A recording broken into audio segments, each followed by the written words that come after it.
Olá, família Paz Church. Sejam bem-vindos mais uma manhã especial de meditação na palavra.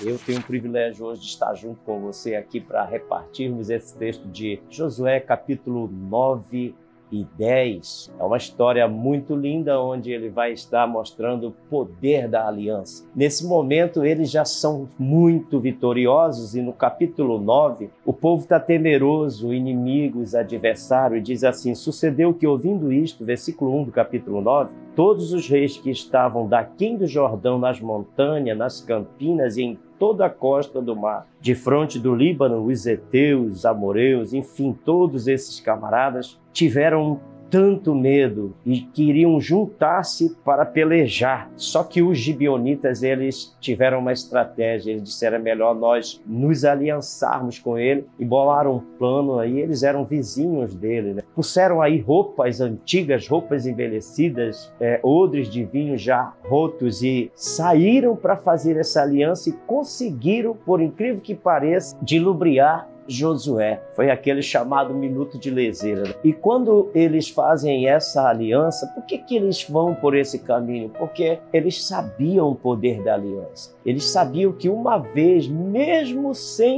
pela ignorância, pelo desconhecimento, entrando em uma aliança por ignorância, mas essa aliança, ela passaria a ter credibilidade e valor, porque Gálatas 3,15 diz: ainda que uma aliança seja meramente humana, uma vez ratificada, ninguém a revoga ou lhe acrescenta coisa alguma. Olha o poder da aliança. Então, para o povo judeu, a aliança tinha um valor muito grande, por isso entraram em aliança, e Josué foi ali aquele momento que fez a aliança. E é interessante, porque a partir desta aliança, eles se sentem na responsabilidade de socorrer esse povo. No capítulo 10 você vai ver aí como que 5 reis se juntam para guerrear contra os gibeonitas, e eles pedem socorro para o Josué. E o Josué, eles, pelo poder da aliança, pela aliança que havia feito, mesmo que sem saber, sendo enganado, mas ele se viu na responsabilidade de socorrê-lo, sabe? E isso está no capítulo 10. O que eu acho interessante é que muitas vezes a gente entra dentro de uma aliança de casamento e a gente quer deixar, né? Tá ruim, tá muito difícil, pastor, as lutas estão grandes demais, eu acho que eu vou abandonar. E é interessante, eu casei, mas eu não sabia esses princípios, agora a mulher não está muito querendo seguir comigo. Você não deve fazer isso, você deve ir com essa aliança até o fim, porque aqui está um segredo, que Josué entrou numa aliança sem saber o que estava fazendo, enrolado, enganado, mas Deus honrou esta aliança quando ele se dispôs a assumir a responsabilidade de socorrer esse povo. É interessante, porque no versículo 11 diz assim, olha só, o poder da aliança, o poder, a disposição de Deus para ajudar aqueles que entram em aliança. Sucedeu que, fugindo eles diante de Israel, a descida de Bet-Horon, fez o Senhor cair do céu sobre eles grande pedras. Olha só, por causa de uma aliança, Deus está disposto a fazer chover pedras. E mais abaixo, aí no versículo 12 ao 13, diz que o Josué estava já entardecendo, virando para a noite, ficaria difícil a peleja à noite. Ele ora e ele determina que sol e lua se detêm. A gente sabe que na realidade foi a terra que parou, mas Deus, disposto a honrar aquela aliança, ele responde à oração, ele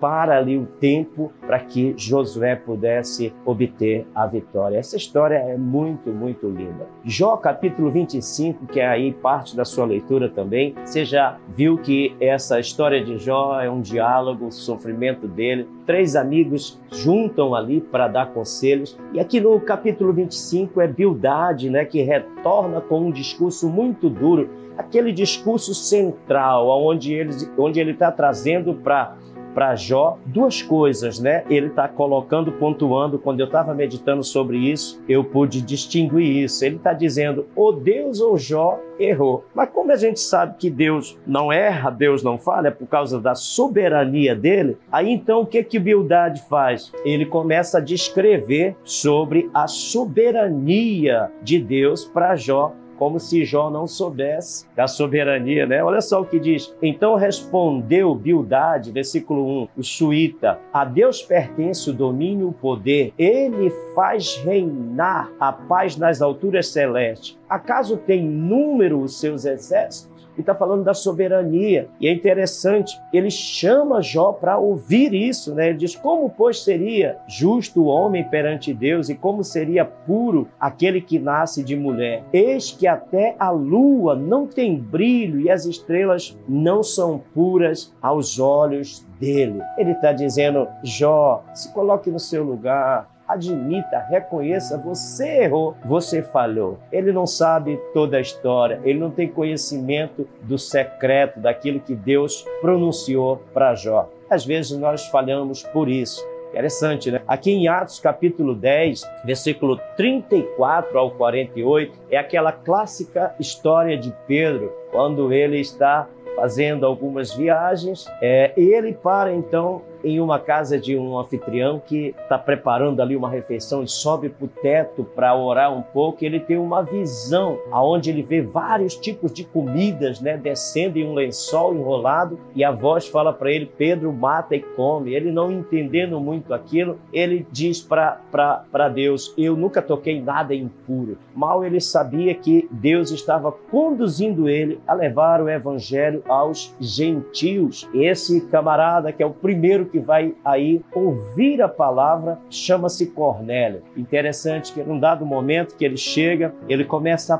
pregar para o Cornélio. Eu acho isso muito interessante em Atos capítulo 10, e aí no versículo 44 tem algo muito interessante, porque o sermão dele parece que está demorando e o Espírito Santo interrompe, né? Diz aqui a Bíblia: ainda Pedro falava estas coisas quando caiu o Espírito Santo sobre todos os que ouviam a palavra. Olha só que coisa tremenda, né? É como se Deus estivesse dizendo: tá bom, chega, eu já quero me derramar, eu quero mostrar que eu também vim para eles e que é possível, né? Cumprindo aquela palavra de Joel que diz: derramarei do meu espírito sobre todo, até sobre os estrangeiros. Querido, essa história é muito linda, porque aqui é um marco do evangelho se estendendo aos gentios. Ela é tão surpreendente, tanto para os gentios como para o Pedro, porque eu acredito que ele jamais imaginaria que o evangelho seria estendido aos gentios. Querido, esses textos que nos foi dado hoje para meditação são muito, muito profundos. Precisaríamos de um dia inteiro, de uma vida inteira,